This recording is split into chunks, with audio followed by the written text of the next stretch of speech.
It is week 14 of the NFL.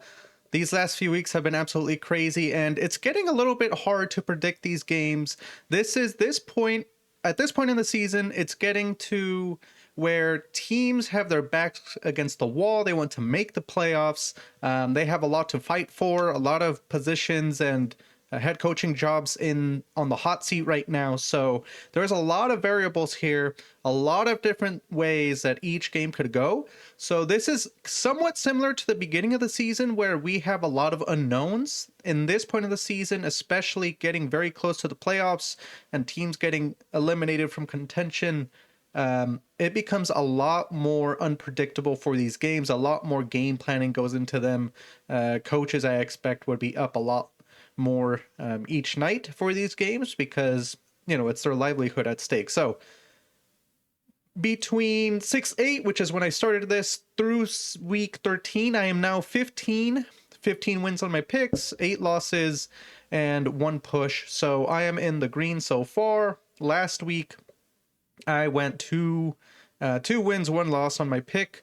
That 1 loss broke my winning streak for, I think it was going to be 4 weeks if I got it last week. So before we get into my 3 picks this week, a stay away game. And this was one I really wanted to choose. Believe me, a lot of eyes on this one. Thursday night football game. Cowboys at the Lions. The Lions minus 3.5 point spread.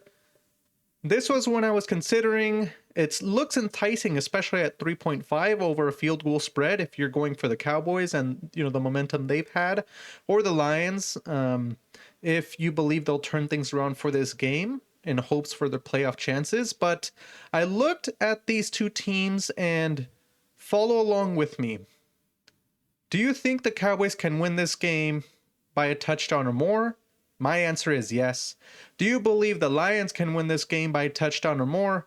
My answer is also yes. So it's a toss-up for me, and I think this game is going to be decided by a touchdown or more. The reason I say that is because both offenses can be pretty explosive and pretty electric, and their defenses have been ebbing and flowing throughout the season. Now, the Lions do have their back against the wall. This is a very important game for them. If they lose this, they're essentially out of the playoffs this season. Meanwhile, on the Cowboys side, they basically have nothing to lose. They, midpoint in the season, were not expecting to be in this position. I don't think any of us believe that on the Cowboys. They made some moves, some trades at the trade deadline ahead of, after that big Micah Parsons deal in the beginning of the season. And they did start to build a defensive identity. That's something that I've been praising them for. However, why would I not take in my pick the Cowboys plus 3.5 in this game? I still have questions about the Cowboys' rush defense. Yes, they've looked good these past 3 weeks, especially at the trade deadline. But the teams that they have faced are the Raiders. The Raiders are not a good football team. The Eagles, their offense is constantly in an identity crisis and they do not run the ball well. And the Chiefs, which is not known for a rush offense, they're known for Patrick Mahomes and getting that ball downfield through the pass game. So those 3 teams don't really have a rush offense that the Cowboys have really tested themselves against, especially against this new group and as players become healthy on the Cowboys defense to really test themselves against a good rushing offense. Now, if you look at the Lions side, especially these last few weeks, the Lions offensive identity has been all Jahmyr Gibbs. Forget Goff, forget that passing game, forget Amon-Ra St. Brown. JMO is becoming a new kind of wide receiver 1 with St. Brown injury. Forget all of that. Even with the troubles the Lions have had on the offensive line, Jahmyr Gibbs went for like 200 yards in a game. Absolutely crazy. And that is all what they are offensively, identity-wise. So that is a stay away game from me. It's going to be very entertaining. I'm going to love to watch this game. And we'll see who comes out of that game with momentum and a heartbreak potentially. Getting into my 3 actual picks this week. I'm not going to lie, it was very hard to choose these picks. There are a few of these where I'm just not certain, and a few of these where I'm just choosing because of the spread. My very first pick, the Titans at the Browns. I am taking the Browns minus 4.5, more than a field goal, which is quite a spread. However, if we compare the Raiders and the Titans, they basically compare pretty well. The Titans have a worse defense and about the same offense as the Raiders, but the Titans are worse on turnovers. And the Browns, whenever they faced up against the Raiders, they beat them 24-10. So there was some wiggle room that I am comfortable with laying that 4.5 points against the Browns. So, and also Cam Ward is the most sacked quarterback in the league. He's been sacked 48 times. And of course, you have Myles Garrett on the other side who's going for that sack record. So I expect to see action from Myles Garrett in this game, sacking Cam Ward. And Shedeur Sanders is heading into his third game as a starter, and we'll likely see improvement on the offensive operations as he gains more experience. So this is a game where I see Sanders having a pretty decent game, maybe even good and great game, just because that Titans defense is not good at all. The Titans team as a whole isn't that good at all. And I just see the defense of the Browns really limiting the Titans, and I just don't see the Titans scoring many points in this game, and the Browns will be able to cover that 4.5 point spread. So that's what I have in my first pick.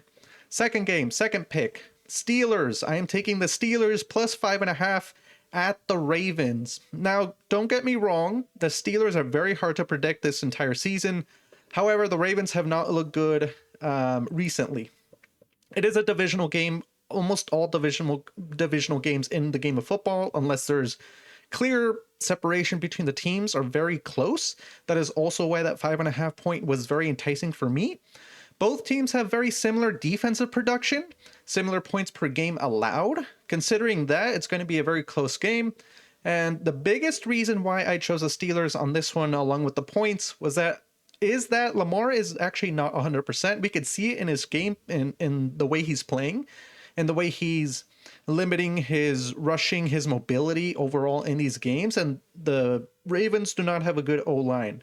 Steelers are also 6th in sacks, so I expect to see some action from that Steelers D-line getting to Lamar, and it's going to disrupt Lamar, which is not 100% and not overall healthy. Also, when we talk about key things that change the outcome of games are turnovers. Steelers do have a better turnover differential, so they're a little bit more tuned on that side. And both head coaches are on hot seats. The Ravens, a lot of expectation these last few years, have not gotten up to par with those expectations heading into playoffs, heading into the ending of regular seasons. And then you have Mike Tomlin on the Steelers side. You know, fire Mike Tomlin chanted during last game that the Steelers had. So I expect a lot of head coaching, especially from Mike Tomlin, a lot of that motivation to pour into this divisional game.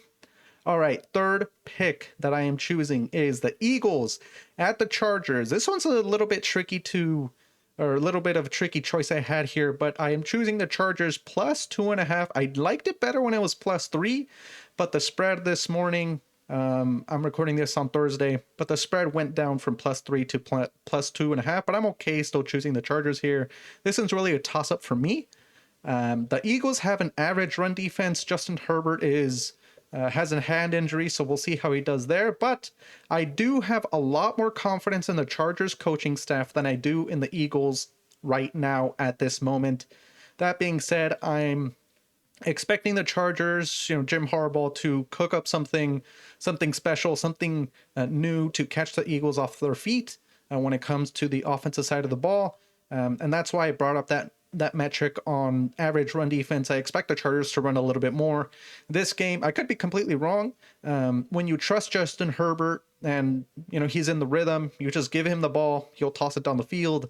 The Chargers do have a great pass defense, so that will limit the Eagles' pass game, and they've struggled pretty much on offensively, passing and rushing the whole season the Eagles have. So it's going to be one that's going to be very close in my opinion.